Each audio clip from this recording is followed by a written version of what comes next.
उसके मामले में तो ये बात कही जा सकती है।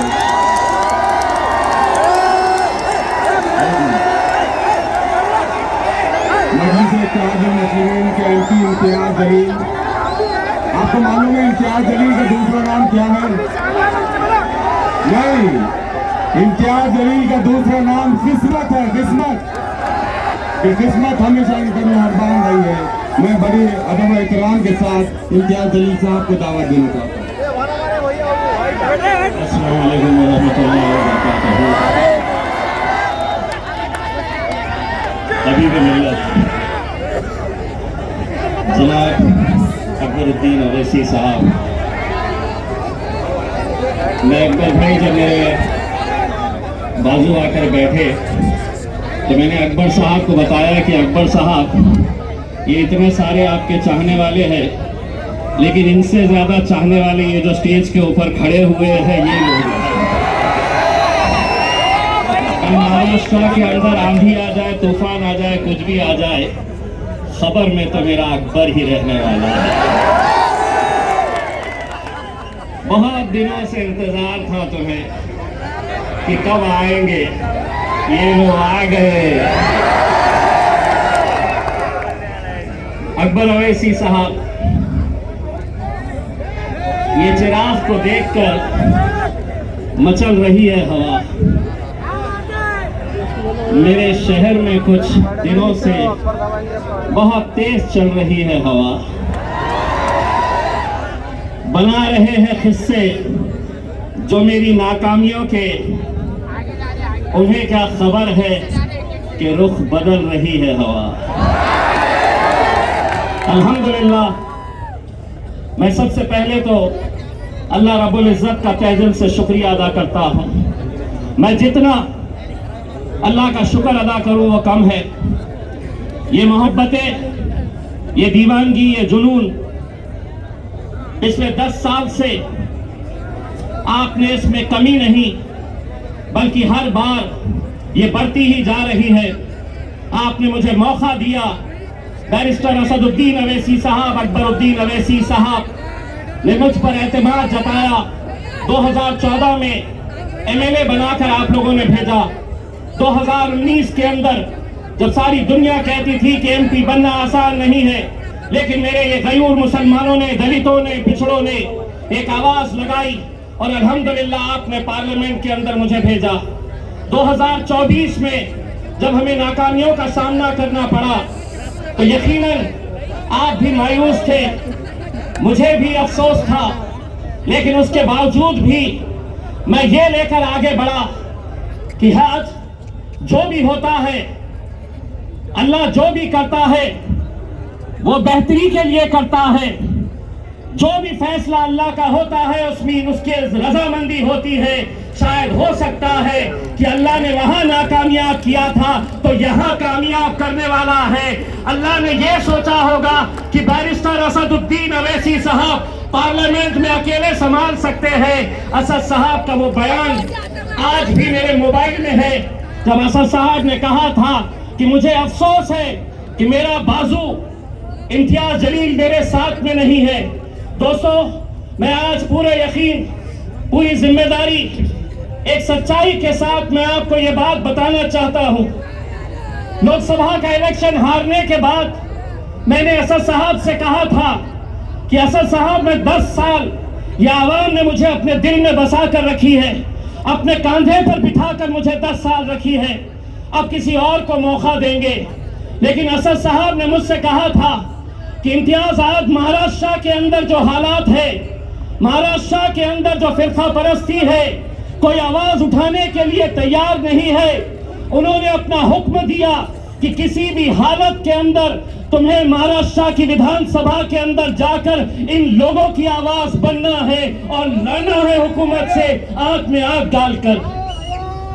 मेरे कायद का हुक्म सर आंखों पर, लेकिन आप वो साजिशों को भी समझिए कि जो आज एक उम्मीदवार को, मजलिस को खत्म करने के लिए कैसे कैसे हथकंडे अपनाए जा रहे हैं, क्या साजिशें खेली जा रही है।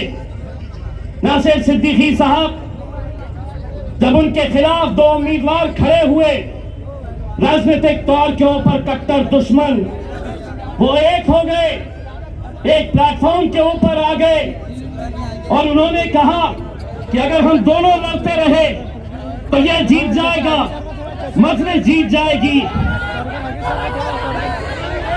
वो जो इतने इतने हिस्सों में बटे हुए हैं, वो एक हो रहे हैं, जिसका एक अल्लाह,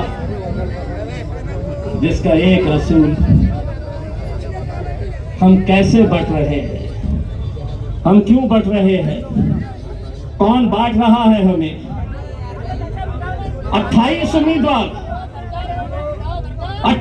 उम्मीदवार पूरे महाराष्ट्र के अंदर सबसे ज्यादा मुसलमान उम्मीदवार अगर खड़े किए गए तो वो औरंगाबाद की पूर्व सीट से, जहां मजलिस इत्तेहादुल मुस्लिमीन ने मुझे खड़ा किया है, 28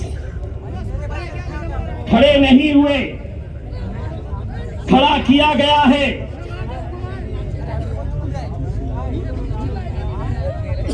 मिन्नतें की गई उन्हें समझाने की कि आज हालात क्या है। गाजापुर में हमारे घरों में घुसकर मारा गया, कोई आवाज नहीं, हमने आवाज उठाई। लोकसभा में वक्फ बोर्ड का बिल आया, जिन मुसलमानों ने 2-2 घंटे खड़े रहकर जिन्हें जिताया, वो लोकसभा से बाहर निकल गए। विधान परिषद महाराष्ट्र का पहली मर्तबा 40 सालों में एक भी मुस्लिम एमएलसी, एक भी मुस्लिम विधान परिषद के अंदर नहीं भेजा गया। रामगिरी जब हमारे हुजूर के खिलाफ, नबी करीम सल्लल्लाहु अलैहि वसल्लम के खिलाफ गुस्ताखी करता है, कोई नहीं, कोई नहीं, कोई नहीं आगे आया। अरे हमारा वजूद, हमारी पहचान, हमारी शिनाख्त, हमारी जिंदगी जिसके लिए कुर्बान है, उसके खिलाफ गुस्ताखी हो रही है, तो भी हम अपनी नफरत की राजनीति में बटे हुए हैं। लोग समझते थे कि वो बोलेगा और हम सुन लेंगे, वो कोई और होंगे सुनने वाले। इम्तियाज जलील नहीं सुनेगा, तुम्हारे बाप से हाथ में हाथ डाल कर टक्कर लेगा। एक आवाज हमने क्या लगाई, अल्हम्दुलिल्लाह पूरा हिंदुस्तान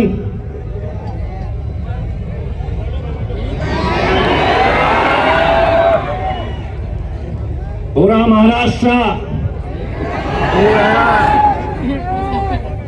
बोले इतने कहां से आए, इतने एक पैगाम देने के लिए हम निकले थे और एक बार फिर से कह रहे हैं, एक बार फिर से कह रहे हैं, आप हमें गाली दो, हमारे खिलाफ बोलो, हम सुन लेंगे, लेकिन हुजूर के खिलाफ अगर कोई गुस्ताखी करेगा,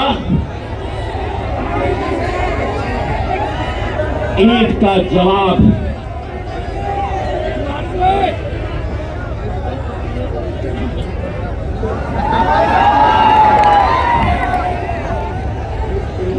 पुलिस वाले देख रहे मेरी तरफ, बोलता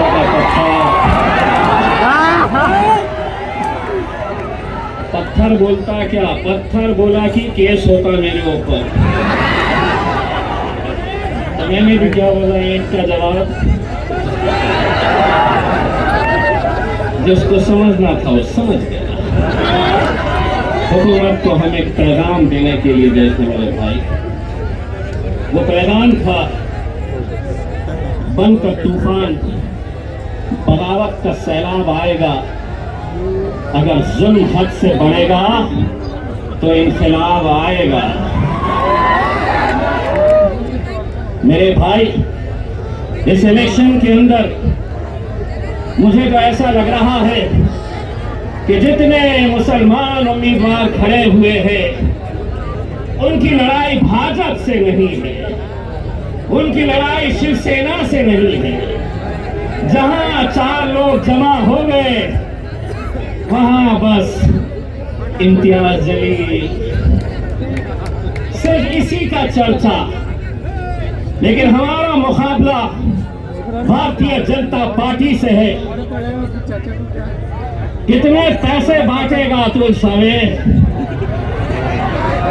कितने बांटेगा?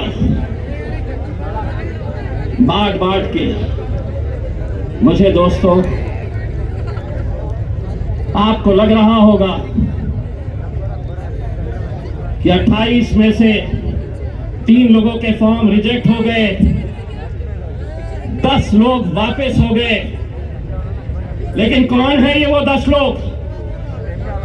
मैं नाम के साथ बताता हूं। समद बागवान इलेक्शन में क्यों खड़ा है? बोले मार्केट यार्ड में मैं फोन करता हूं तो कचरे की गाड़ी आती है, इसलिए मुझे एमएलए बनना है।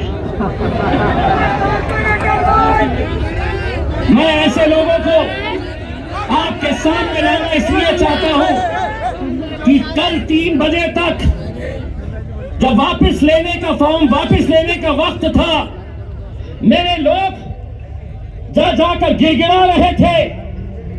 जानते हैं उस शख्स ने क्या जवाब दिया? अगर 5 लाख रुपए देंगे तो बैठता हूं, नहीं तो जल्दी बोलो, भाजपा वाले मुझे फोन कर रहे हैं इससे ज्यादा देने के लिए। ये दौर में हम आ गए हैं कि जहां कौम के 10-15 लोग पूरे लाखों लोगों की दलाली करने के लिए निकले हुए हैं। हर इलेक्शन के अंदर इलेक्शन को धंधा बना दिया गया है। बार बार 18 उम्मीदवार। मैं तो सलाम करता हूं एसडीपीआई के मेरे भाई कलीम को, जिसने खुद से कहा कि मैं बैठूंगा आपके लिए, फोन के लिए। आप बताइए, मैं सलाम करता हूं ऐसे नौजवानों का।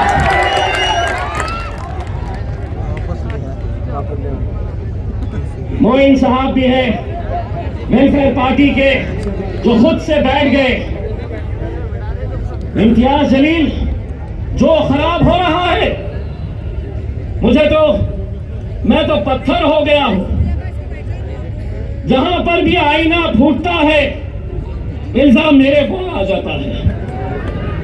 इम्तियाज जलील वहां इतने सीट क्यों खड़े करा, यहां इतने कम क्यों खड़े करा? 288 सीटें हैं महाराष्ट्र के अंदर। असद साहब ने ऐलान किया, हुक्म दिया कि सिर्फ हम 16 सीटों के ऊपर इलेक्शन लड़ेंगे। यहां पर भी मैं सलाम करता हूं ऐसे नौजवानों का जो अपने खायक के फैसले के ऊपर लब्बैक कहते हैं। और ऐसा ही सलाम मैं करता हूं मेरे छोटे भाई समीर साजिद का, जिसने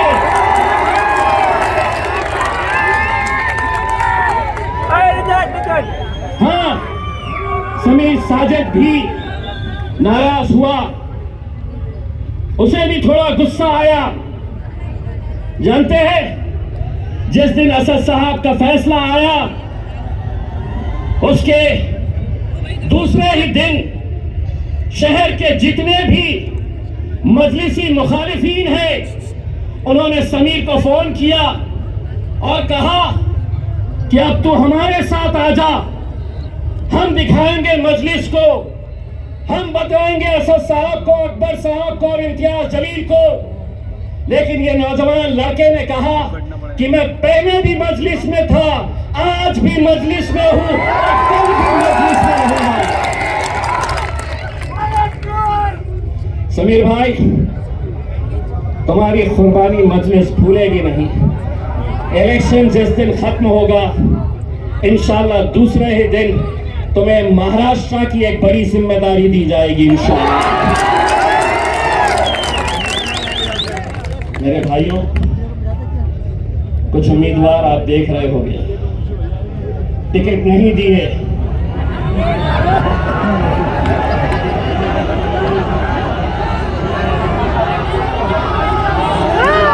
टिकट तो हमने इसे भी नहीं दिए, टिकट तो हमने कई लोगों को नहीं दिए।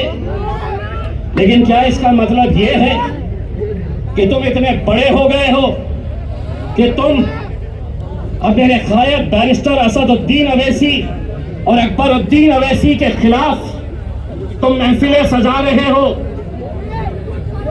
तुम्हारी जबान खुलने से पहले यह सोच लिया करो कि इतने साल तक तुम्हारा हमारा एक रिश्ता था, अचानक एक ही दिन के अंदर टिकट नहीं, तो इम्तियाज जलील बदमाश असदुद्दीन अवैसी इनके लिए काम करते हैं, उनके लिए काम करते हैं। इंशाअल्लाह औरंगाबाद की आवाम बताएगी, जो मजलिस के खिलाफ जाएगा अपनी जमानत भी बचा कर लेकर आ गया तो बहुत बड़ी बात समझ लेना। ये वो शहर है जिसने हिंदुस्तान को इत्तेहाद क्या होता है ये बताया। हिंदुस्तान के बाहर भी लोग औरंगाबाद की एक पहचान इत्तेहाद के नाम से जानते हैं मेरे भाई। और आज उसी इत्तेहाद को खत्म करने की कोशिश की जा रही है। पैसा भारतीय जनता पार्टी दे रही है, पैसा नासिर के खिलाफ एकनाथ शिंदे की तरफ से आ रहा है कि इनको खरीदो, इनके वोटों को तकसीम करो, इनको बांटो। ये लोगों ने शायद मेरा डायलॉग सुना नहीं है। देवेंद्र फडणवीस, एकनाथ शिंदे, नरेंद्र मोदी बाजार में कुत्ते और बिल्लियों के बच्चे बिकते हैं, शेर के बच्चे बाजारों में बिकते हैं। ये बाजारों में खरीदे नहीं जा सकते हैं।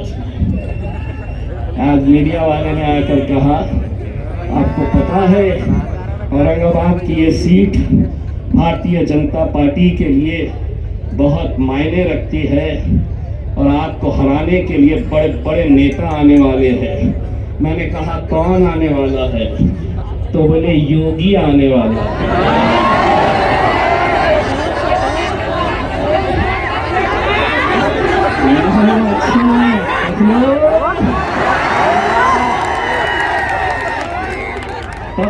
यहाँ पर भी, लेकिन एक बात याद रखना पखलो, भाषण के बाद कटकट गेट में आके नान खलिया खाके जरूर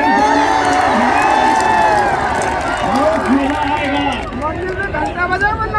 और योगी पे क्यों खत्म, लाओ जिसको लाना है। इतनी एक बात गारंटी के साथ कहता हूं, जहां तक नजर जा रही है, देवेंद्र फडणवीस, एकनाथ शिंदे, अजीत पवार, शरद पवार, उद्धव ठाकरे, नाना पटोले, पूरे के पूरे आ जाओ, इतने जमा करके दिखाओ। ये अकेले किसके नाम पे आए हैं मालूम है? ये अकेले किसके लिए आए हैं? मेरा अकबर। 10 साल का इंतजार खत्म होने वाला है, पेटी बांध लो, मौसम बिगड़ने वाला है। मैं अब आपसे इजाजत लेता हूँ और यही उम्मीद करता हूँ कि 20 तारीख के दिन आप सबको निकलना है, मजलिस को कामयाब करना है। और हाँ, जाते जाते इतना कहना चाहता हूँ, अकबर भाई का ये एक ही जलसा नहीं है, अभी 2 बार और आने वाले हैं। आज टेस्ट मैच खेलेंगे, दूसरे में वनडे खेलेंगे और तीसरे में T20। बहुत बहुत शुक्रिया। इससे